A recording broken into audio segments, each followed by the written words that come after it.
कालजयी व्यक्तित्व गणनीयारिका ज्ञानमती माता जी। चैनल महालक्ष्मी को सौभाग्य मिला तीर्थ क्षेत्र कमेटी के साथ जाने का और 3 दिन माता जी के चरणों पर रहने का। पता है, 4th क्लास पास, 512 ग्रंथों की रचना, षटखंड नाम के 16 भाग हैं, उन सबकी संस्कृत में। और लिखने की कला देखी वहां पर, हैरान हो गए देखकर, इतने ग्रंथ अब तक लिखे हैं। 74 बरस दीक्षा के, 92वां अवतरण दिवस। ऐसी धन्य, और कल बन गई थी ये परसों, कालजयी व्यक्तित्व की उपाधि मिली भारतवर्षीय दिगंबर जैन तीर्थ क्षेत्र कमेटी से। कालजयी व्यक्तित्व कैसे उपाधि मिली? कुछ समय पहले हमने वहां आरिका चंदामती माती से बात, कभी बाद में दिखाएंगे, रविंद्र की स्वामी जी से चर्चा की। कहते स्थिति ऐसी आ गई थी, बस कह नहीं सकते आप। और वह उनसे कहते कान बिल्कुल लगा के माता जी कहती, बिल्कुल पास जाके सुन रहे थे हम, और इनसे सुने तो क्या कह रही थी? शरीर भिन्न है, आत्मा भिन्न है, शरीर भिन्न है, यह आवाज़ थी। खासतौर बताएंगे जब इनकी थी ना, जब ये।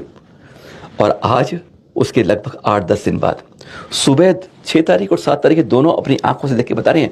2 घंटे सुबह अभिषेक में, 2 घंटे सभा जब चली, और शाम को आरती मैंने देखा। इस तरह से हमेशा मुस्कुराते हुए। और अब तीर्थ क्षेत्र कमेटी, भारतवर्ष दिगंबर तीर्थ क्षेत्र कमेटी ने इन्हें दिया है सम्मान कालजयी व्यक्तित्व।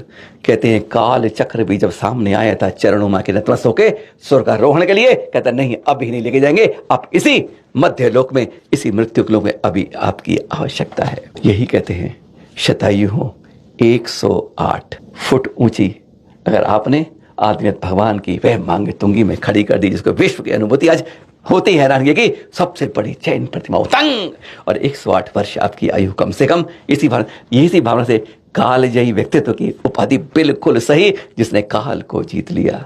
धन्य हो जाते हैं।